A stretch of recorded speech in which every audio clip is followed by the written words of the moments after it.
Les amis, bienvenue, j'espère que vous allez tous très bien, très content de vous retrouver pour cette nouvelle vidéo en ce début de semaine et pas du tout le sujet que j'avais prévu de faire. À la base, j'étais en train de taffer sur un épisode de mes joueurs à suivre, les 10 joueurs à suivre en 2023. Bon, ça sortira demain je pense. Et aussi, j'étais en train de taffer sur la MSN, histoire de se remémorer quelques bons souvenirs footballistiques, la grande histoire de ce grand trio, etc. En attendant, on va faire un truc sur Noël Le Graët. C'est le truc avec lequel je me suis réveillé ce matin. J'essaie de pas trop regarder les réseaux sociaux le dimanche soir, histoire d'être en forme pour bien lancer la semaine. Mais ce matin, il était impossible de passer à côté du dérapage de Noël Le Graët, un nouveau dérapage. Un nouvel écart totalement improbable, mais en même temps attendu. Enfin, je sais pas, c'est vraiment désolant ce qui se passe avec ce gars-là à la tête de la FFF. Et du coup, l'idée d'aujourd'hui, c'est Noël Le Graët est une honte. Il est la grande honte du football français. Il doit démissionner, il doit être licencié, il doit se passer quelque chose, mais on peut plus avoir cet homme à la tête de notre football. Et on va revenir sur des éléments de contexte, un peu mettre cette histoire dans le contexte plus global de tout ce qui tourne autour de Noël Le Graët depuis un moment. Mais peut-être d'abord revenir sur les éléments particuliers de cette interview. En gros, ça tournait autour de Zidane. C'était l'interview post-prolongation de Didier Deschamps. On sait qu'il sera à la tête des Bleus jusqu'en 2026. En tout cas, son contrat a été prolongé jusqu'en 2026. Et Noël Le Graët a dit au sujet de Zidane: Zidane au Brésil, j'en ai rien à secouer. Il fait ce qu'il veut, ça me regarde pas. Je l'ai jamais rencontré. On n'a jamais envisagé de se séparer de Didier. Donc ça, c'est la headline du tweet. Mais voilà, on lui demandait ce qu'il pensait de Zidane. Il dit ça. Président Le Graët, ça ferait quand même mal au cœur de voir Zinedine Zidane partir au Brésil, non? Alors j'en ai rien à secouer, il peut aller où il veut. On lui a demandé: est-ce qu'il a tenté de vous joindre? Il répond ça. Ah, certainement pas, je l'aurais même pas pris au téléphone. Pour lui dire quoi? Bonjour monsieur, non, ne vous inquiétez pas, cherchez un autre club, je vais me mettre d'accord avec Didier. Et puis il y a d'autres moments totalement lunaires. J'ai eu quelques petits désaccords, mais tellement minimes, et le plaisir de déjeuner, de dîner, de se rencontrer. Il est souvent en Bretagne, je le voyais souvent à Paris. C'est irremplaçable. Marion, vous pouvez m'appeler quand vous voulez. Donc voilà, ça c'est pour les séquences clés. Je vous donnerai mon avis sur chacune d'elles à la fin de vidéo. Il y a plusieurs choses qui me choquent dans cette interview, je vous en parlerai à la fin. Mais peut-être on peut dire déjà que ça a suscité quelques vives réactions. Déjà de la ministre des Sports, Amélie Oudéa-Castéra, qui dit: déclaration à nouveau hors sol, avec en prime cette fois un manque de respect honteux qui nous heurte tous, à une légende du foot et du sport, Zidane, à un président, entre guillemets, ce qui est un choix intéressant, de la première fédération sportive de France, ne devrait pas dire ça. Donc ça c'est pour la ministre des Sports. Et Kylian Mbappé: Zidane c'est la France, on manque pas de respect à la légende comme ça. Hier soir, dans la foulée de cette interview, pour Noël Le Graët, c'est un truc de plus à son actif. Il y a quelques mois, en septembre, avec les révélations de SoFoot, on s'en souvient, des accusations de harcèlement sexuel, de comportement inapproprié envers des salariés de la FFF, un climat toxique à la fédération en général, révélation de SoFoot, de Romain Molina aussi bien sûr. Tout ça, ça avait conduit le ministère des Sports à commander un audit à la FFF. Noël Le Graët, dans le cadre de cet audit, doit être entendu demain, le 10 janvier, donc vraiment timing catastrophique pour l'interview qu'on a entendue hier soir. Il y avait aussi l'affaire de racisme. Selon Le Graët, le racisme dans le football n'existe pas ou peu. Une déclaration qui avait trouvé un prolongement au lendemain de l'Euro 2020, quand Noël Le Graët disait que Kylian Mbappé avait envisagé d'arrêter sa carrière, et Kylian Mbappé disait ouais mais ça avait rien à voir avec le penalty.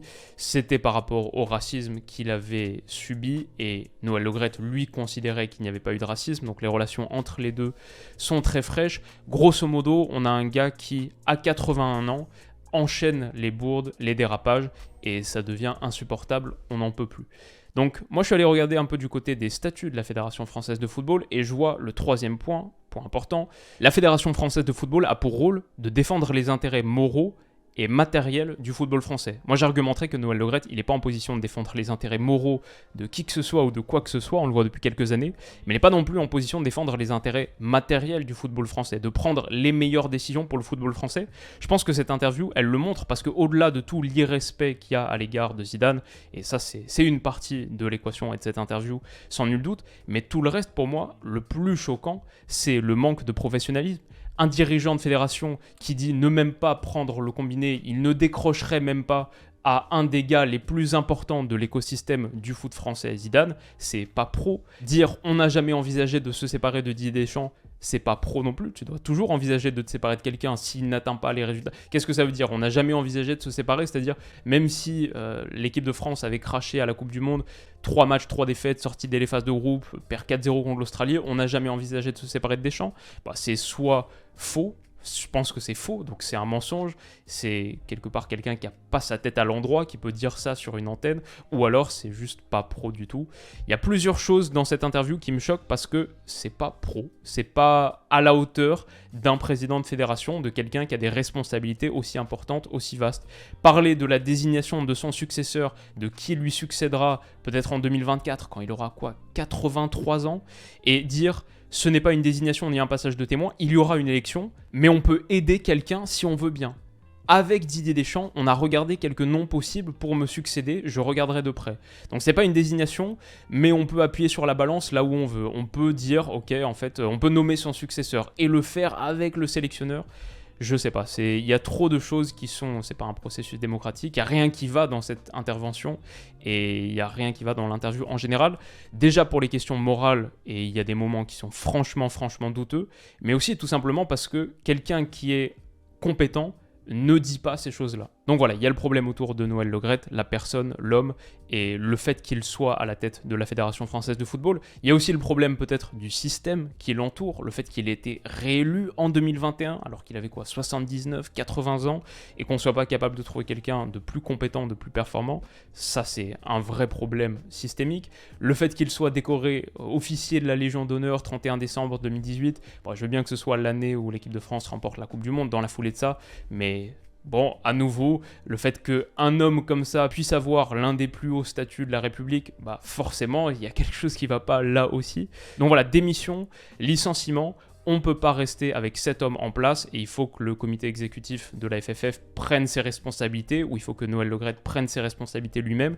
Il doit se passer quelque chose à propos de cette situation, mais il doit aussi y avoir une réflexion plus profonde et plus large sur comment est-ce qu'on dirige notre football et comment est-ce qu'on gouverne notre football. Parce que là, ce qu'on voit, c'est un homme qui est en roue libre, mais le fait que cet homme puisse être à la tête de la Fédération française de football depuis aussi longtemps, c'est que le problème, il est aussi dans le système. Donc peut-être que la dernière question qu'on peut se poser, c'est pourquoi est-ce que tout ça fait autant de bruit maintenant? Je pense qu'il y a 2 manières d'y répondre. La manière cynique, de se dire, on parle de Noël Le Graët aujourd'hui parce qu'il s'est attaqué à Zidane, ça c'était la limite, la frontière à ne pas franchir, s'attaquer à un monument du foot français, ça va faire beaucoup plus de bruit, avoir beaucoup plus de résonance auprès des gens que quelques salariés anonymes de la FFF qui pourtant ont été traités terriblement. Je pense que dans cette réaction un peu cynique, il y a du vrai. Peut-être aussi que cette interview, elle apporte pour tout un chacun, pour le commun des mortels, pour quelqu'un comme moi qui ne suis pas dans les dossiers à l'intérieur, elle apporte des preuves tangibles de l'incompétence. Finalement, Noël Le Graët, c'est quelqu'un que j'entends jamais parler, quasiment. Je ne suis pas salarié de la FFF, je ne vois pas ce qui se passe à l'intérieur.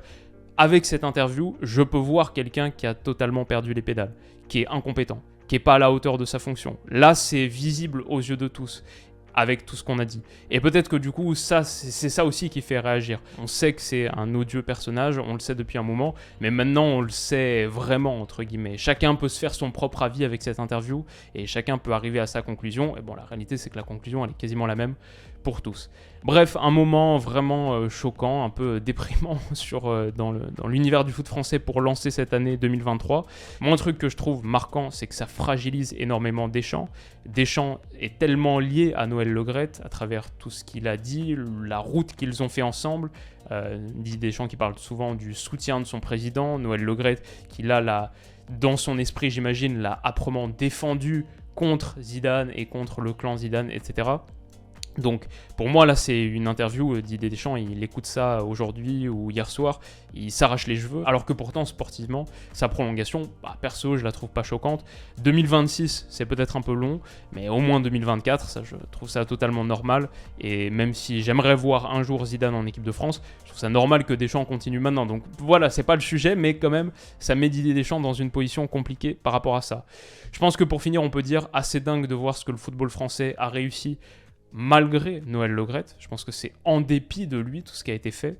Et champion du monde, encore une finale de Coupe du Monde. Bon, ça parle sur le pouvoir des joueurs, un pouvoir que Kylian Mbappé est en train d'utiliser, je trouve, à juste escient, ce qu'il est en train de faire, la prise de parole, les contestations de Noël Le Graët, elles sont positives et je pense que peut-être le vrai boss du foot français, on espère que ce sera lui ou en tout cas les joueurs parce que finalement c'est eux les plus importants, c'est eux qui comptent le plus, on verra, en tout cas il faut que ça change, il faut que l'homme change, il faut que le système change, ça peut pas rester comme ça, c'est totalement inacceptable et voilà, on peut pas lancer 2023 de cette manière dans l'écosystème du foot français. Dites-moi ce que vous en pensez, vos réactions par rapport à ça.